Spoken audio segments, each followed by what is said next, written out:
औरंगजेब प्रकरण सरकारवर उलटलं म्हणून दिशा मृत्यू प्रकरण काढलं। सालियान परिवारावर आता दबाव असल्याचं दिसतंय। संजय राऊतांचा आरोप, ठाकरे कुटुंबाला बदनाम करण्याचा सातत्यानं प्रयत्न, राऊतांची टीका।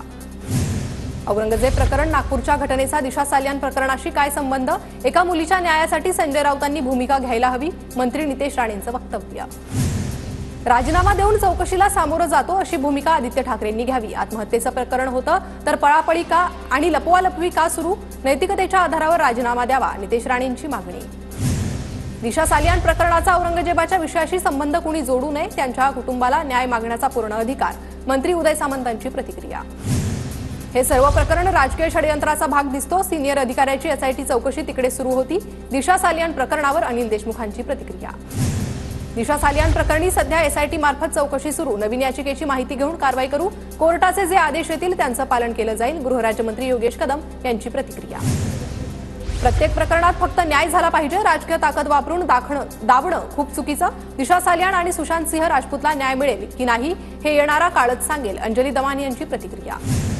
दिशा सालियान प्रकरणात राजकारण शिजवलं जातंय, शिळ्या कढीला ऊत आणण्याचा प्रयत्न केला जातोय, ठाकरेंच्या शिवसेनेचे नेते अंबादास दानवे यांची प्रतिक्रिया। दिशा सालियान प्रकरणात सीसीटीव्ही कॉल रेकॉर्डिंग तपासा, दिशा केसची फेर तपासणी करावी, खासदार नरेश म्हस्केंची मागणी।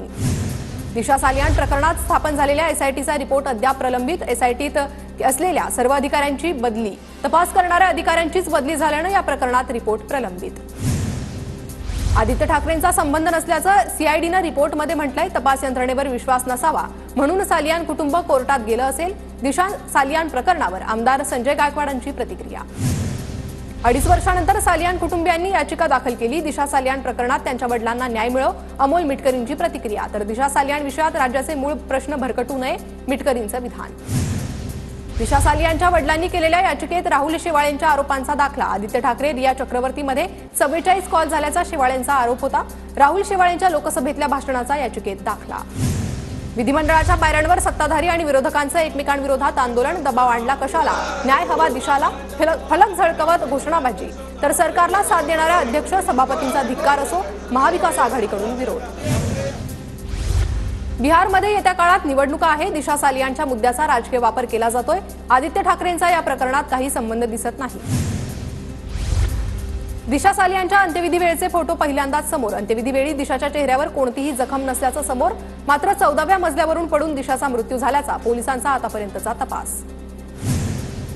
सरकारकडे काही नाही म्हणून एकापाठोपाठ एक उद्योग सुरू राहणार, पुन्हा तपास करून नवीन काही हाती लागणार आहे का? काँग्रेस नेते असलम शेख यांची प्रतिक्रिया। नागपूर हिंसाचार प्रकरणाच्या सगळ्या पोस्ट आयपी ॲड्रेस तपासले, अभी तो सिर्फ अटॅक हुआ है।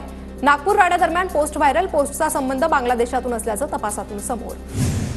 नागपूर राडा प्रकरणातील आरोपी फहीम खानवर देशद्रोहाचा गुन्हा दाखल। फहीम खानसह इतर 50 आरोपींवर नागपूर सायबर पोलिसांकडून मध्यरात्री देशद्रोहाचा गुन्हा दाखल।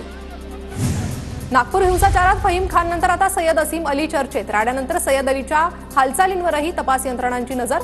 सय्यद असीम अली हा औरंगजेबाचा कट्टर समर्थक।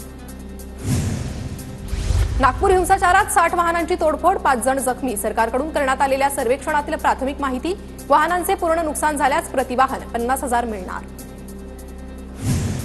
नागपुरात राडा घडवण्यासाठी आरोपींच्या 3 ठिकाणी बैठका झाल्याची माहिती। फहीम खानच्या नेतृत्वात जमाव एकत्र आल्यानंतर बैठका झाल्याचं समोर। राडा कसा करायचा याची बैठकांमध्ये चर्चा झाल्याची माहिती।